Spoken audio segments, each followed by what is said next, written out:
गोपाला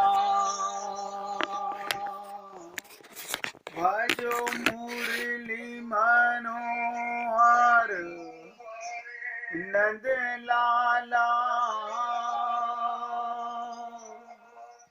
भजो मुरली मनोहर नंद लाला भज गिरिधर गोविंद गोपाला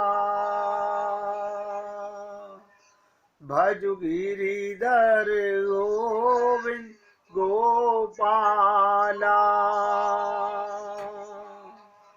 भजो मुरली मनोहर नंद लाला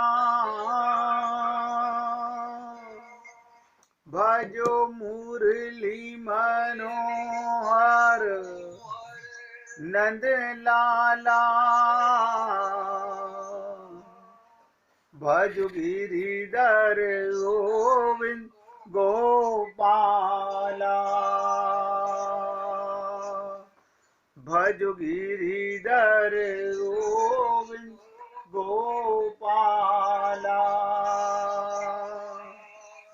भजो मुरली मनोहर नंद लाला भजो मुरली मनोहर नंद लाला भज गिरिधर गोविंद गोपाला भज गिरिधर गोविंद गोपाला बोलिए वृंदावन बिहारी लाल की जय जय जय श्री राधे जय जय श्री राधे। सभी भक्तों से निवेदन, बहुत एकाग्रचित होकर सत्संग के प्रत्येक शब्द को हृदयंगम करने का पूरा प्रयत्न कीजिएगा। ये जो मौका आप और हम लोगों को मिला है, ये चूक गए तो चूक गए। मनुष्य शरीर बार बार नहीं मिला करता। आप और हम लोग अभी इसकी इंपॉर्टेंस को समझ नहीं पा रहे हैं। कहते ना, ये मौका बड़ा अनमोल, मिलता है मुश्किल से। और आप और हम सब लोगों को ये मौका भगवान की कृपा से मिला हुआ है। इसलिए आपसे निवेदन करूंगा, आप ध्यान देकर के सुनो। अभी ये मौका है, ये चूकने के बाद फिर ऐसा मौका मिलना मुश्किल है। इसलिए जाग जाओ, होश में आ जाओ, चेत करो, सावधान हो जाओ। ऐसा मौका मिलेगा नहीं। आप मानो या मत मानो, बात यही है, नहीं मिलेगा। हम अब होश में आए या ना आए, अभी बहुत सुंदर मौका मिला है। हमें रोज उस परमात्मा की कृपा से सत्संग का मौका, ये विशेष मौका है। एक तो मनुष्य शरीर का मिलना बड़ा कठिन, उसके बाद रोजाना सत्संग मिलना बहुत कठिन। लेकिन आप और हम लोग कितना दृढ़ होकर के इसको स्वीकार करते हैं।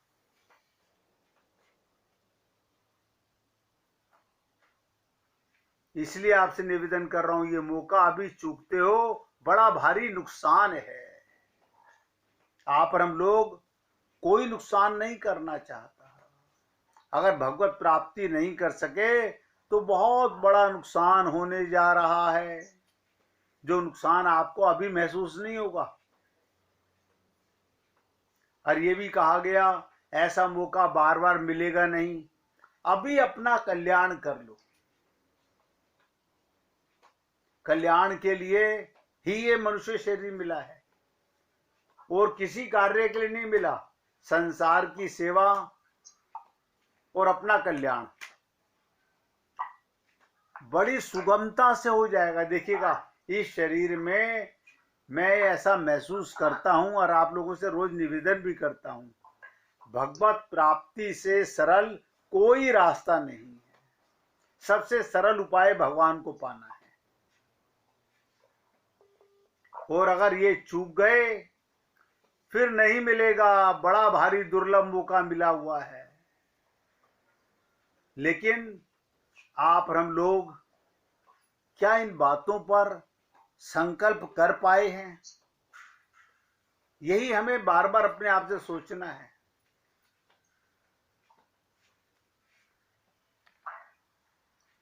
शिष्य अपने गुरु से पूछता है कि फिर क्या करना चाहिए, क्या करना चाहिए? छोटे से शब्दों में निवेदन करूंगा, दृढ़ता से पकड़ लीजिएगा। सच्चे हृदय से, यह आपका सबका हृदय जानता होगा कि झूठा हृदय और सच्चा हृदय, यानी झूठा मन और सच्चा मन क्या होता है। सच्चे हृदय से भगवान में लग जाओ। हरदम भीतर में चलाओ कि हे नाथ, मैं आपको भूलूं नहीं, मैं आपको भूलूं नहीं।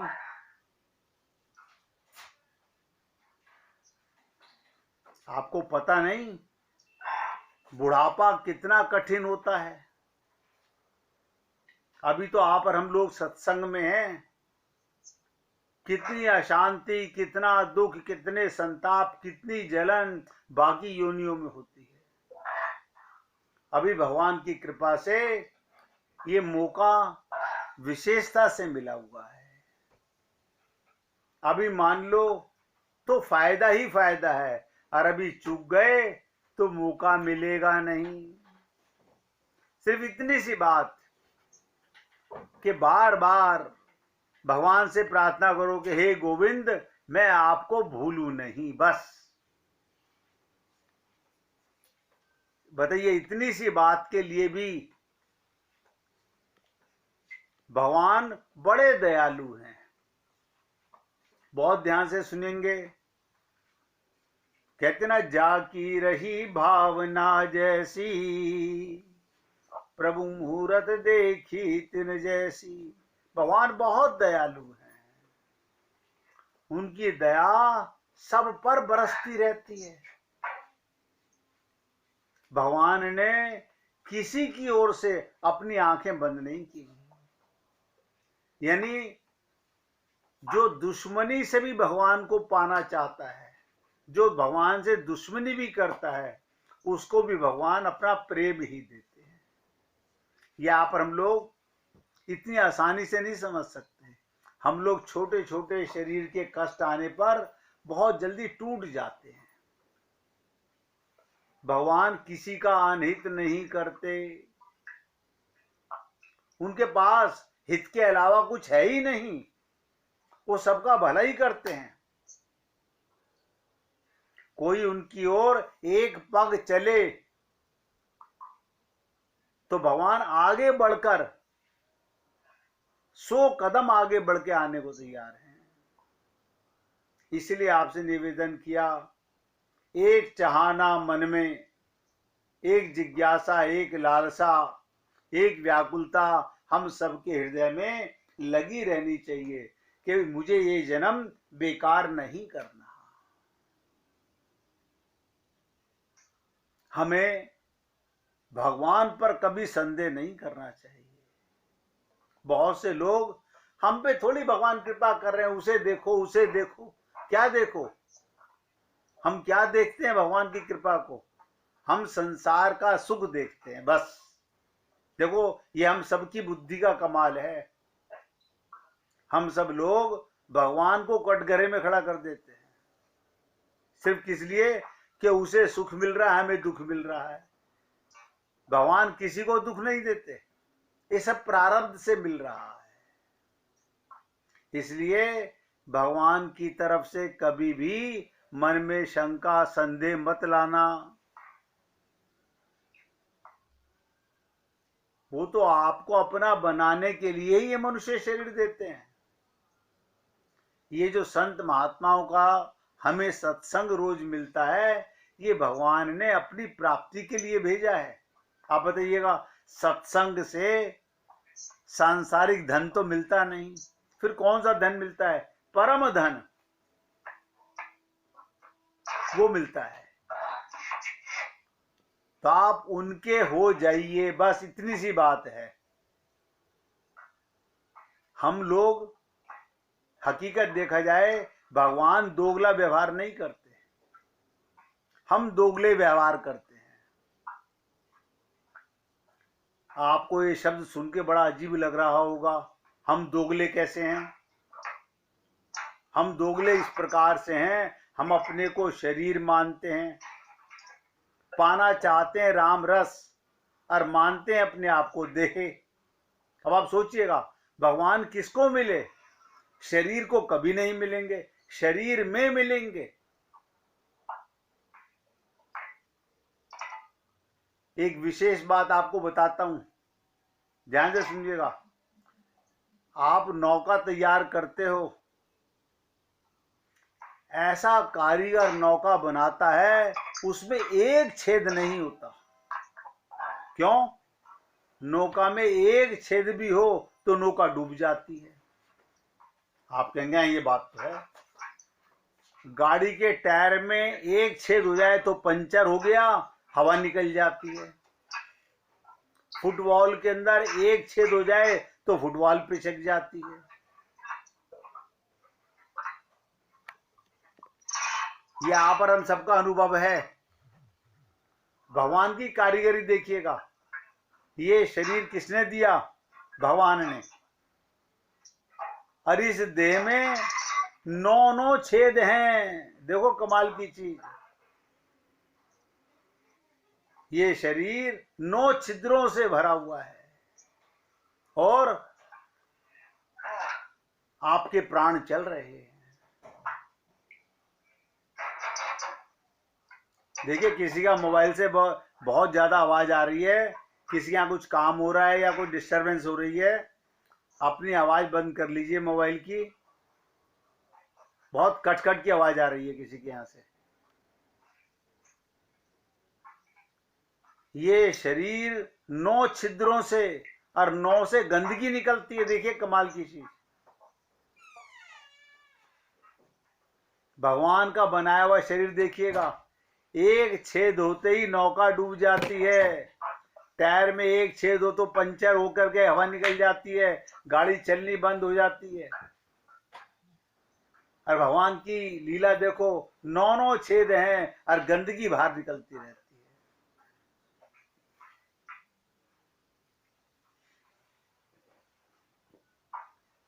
इसलिए कभी भगवान पर संदेह मत कीजिएगा।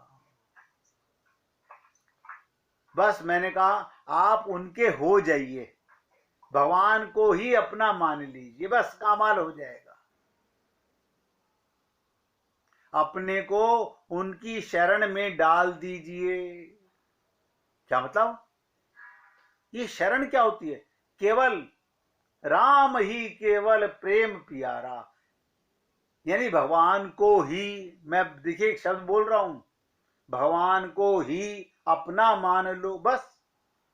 भगवान की यही कंडीशन है। वो कहते हैं माम एकम, हम वही नहीं कर पा रहे। हम कहते हैं ऐसे कैसे कर लें, ये परिवार भी तो हमारा है, ये मकान भी तो हमारा है।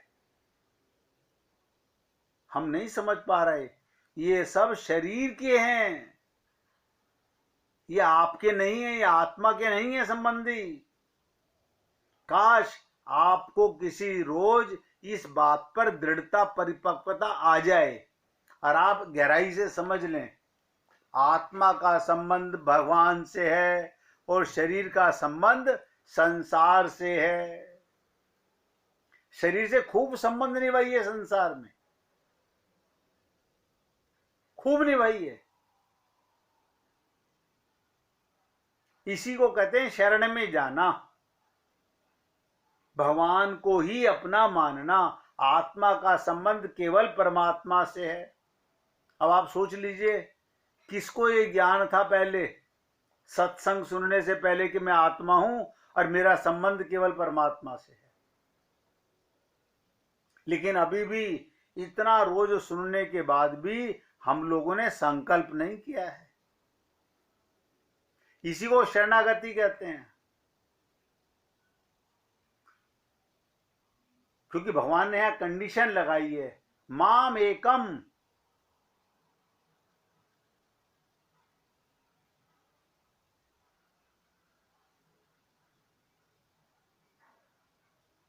जिस दिन आपको ये ज्ञान होगा, आपके, मैंने कल भी कहा था, हृदय से प्रेम के अश्रु आने लगेंगे।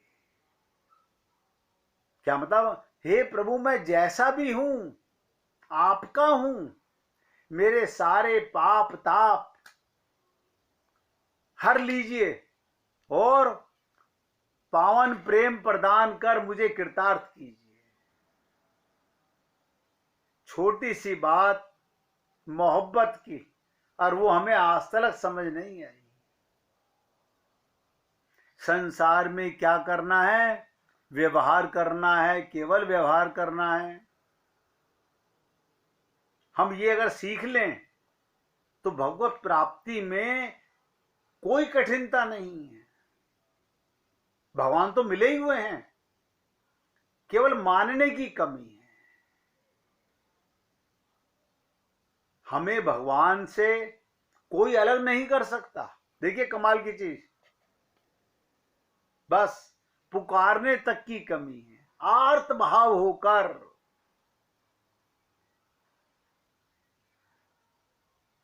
जो पुकारेगा उसको भगवत प्राप्ति सुनिश्चित होगी।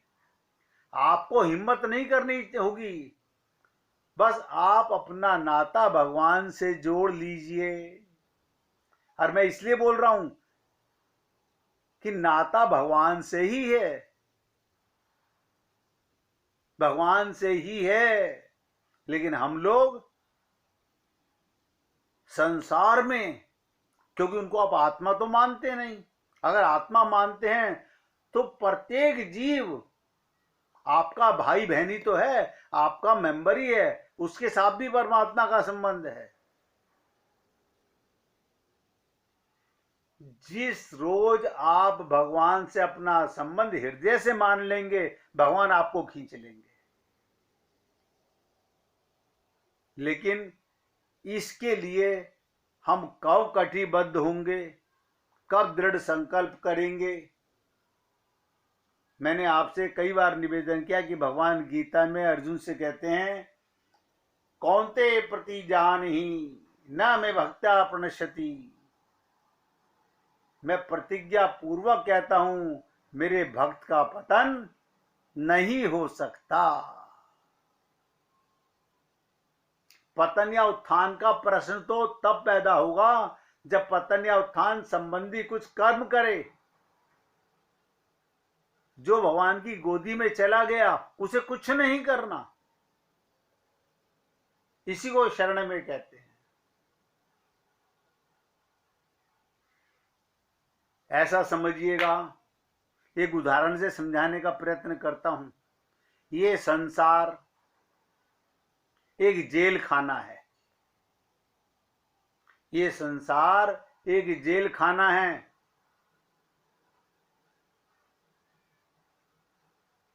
और इसका राजा कौन है, भगवान है। इसका जेलर कौन है, संत महात्मा है। और आप और हम सब लोग कैदी हैं, सजा काट रहे हैं आप और हम लोग। बस इतना अंतर है, हम उस कैद के अंदर ही अरबपति, करोड़पति, धनपति अपने आप को महसूस कर रहे हैं।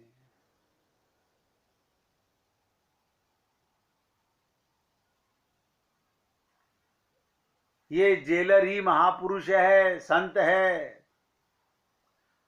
जो जीवों को समझा रहा है। ये भी भगवान की कृपा के ही पात्र होते हैं, हमें समझाने के लिए आते हैं। मैंने कहा ना, तीनों ही व्यक्ति संसार की जेल में दिखते हैं, तीनों के कर्म एक से दिखते हैं, किंतु तीनों में महान अंतर होता है। राजा भी वही नजर आता है, जब भगवान राम आते हैं हमें ऐसे नजर आते हैं जैसे हमारे जैसे हैं। संत महात्मा भी हमारे जैसे नजर आते हैं, और आम जीव भी ऐसा ही नजर आता है। इसलिए मैंने कहा, जो माया के बस में है वो मायाधीन कैदी है। एक मायातीत महापुरुष है, जिसने अपना संबंध भगवान से बना लिया, वो मायातीत हो गया, माया से परे हो गया। और एक मायाधीश हैं जो भगवान हैं, राजा हैं, सम्राट हैं। सबके कर्म एक प्रकार के होते हैं। देखिएगा, राजा भी वही भोजन करता है, संत भी वही भोजन करते हैं, और आम जीव भी वही भोजन करता है। क्या मतलब? जेल में रहने वाला कैदी भी वही अनाज का खाना खाता है, जेलर भी वही खाना खाता है, और राजा भी वही खाता है। आप और हम सब लोग अपने को कैद में महसूस नहीं कर रहे। अंतर क्या है वो समझ लीजिएगा। एक मायाधीश भगवान हैं, एक मायातीत संत महात्मा हैं, और एक मायाधीन हम लोग हैं, जीव हैं। क्या मतलब? मायातीत महापुरुष कुछ नहीं करता, उसके सारे कार्य योग माया से होते हैं, स्वयं ईश्वर करता है।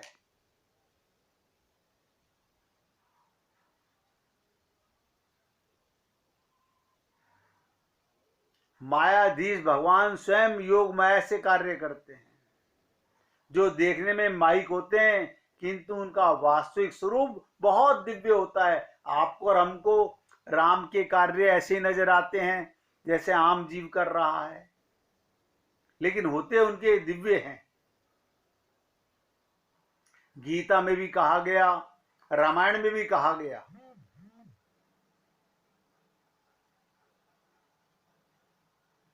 रामचरितमानस में कहा गया, भक्त हेतु भगवान प्रभु। ध्यान से सुनो, भक्त हेतु भगवान प्रभु, राम धरऊ तन भूप, किए चरित पावन परम, प्राकृत नर अनुरूप। वो लीला कर रहे हैं। और मैं उम्मीद करता हूं कि अब आप समझ गए होंगे कि कर्मों में क्या अंतर है। राजा के भी कर्म हैं, संत के भी कर्म हैं, और आम जीव के भी कर्म हैं। इन सबके साथ साथ ये जान लेना चाहिए कि महापुरुष जिस क्षण में महापुरुष बनता है, महापुरुष जिस क्षण में महापुरुष बनता है, उसी क्षण में, देखिए कमाल, उसी क्षण में प्रथम उसे दिव्य शक्ति स्वयं ईश्वर प्रदान कर देते हैं। यानी भगवान दे देते हैं अपनी योग माया की शक्ति। ये मैं नहीं बोल रहा हूं, सब नोट करो। गीता के 10वें अध्याय का 10वां श्लोक,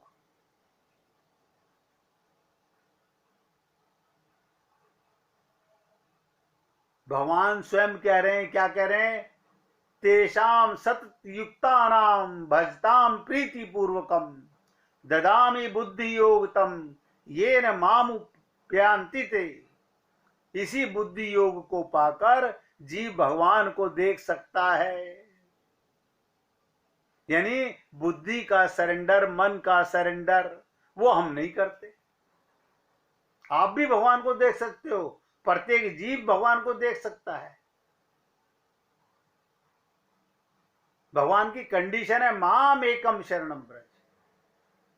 हम दोनों तरफ बुद्धि रखते हैं, पाना चाहते हैं सुप्रीम पावर का प्रेम।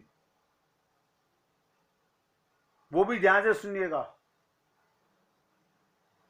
लेकिन हम बुद्धि से संसार को छोड़ना नहीं चाहते, भगवान को पकड़ना चाहते हैं। यही कार्य आप और हम लोग आज तक नहीं समझ सके। 1 मिनट भगवान का कीर्तन करेंगे, फिर आगे चलते हैं। हरे कृष्ण हरे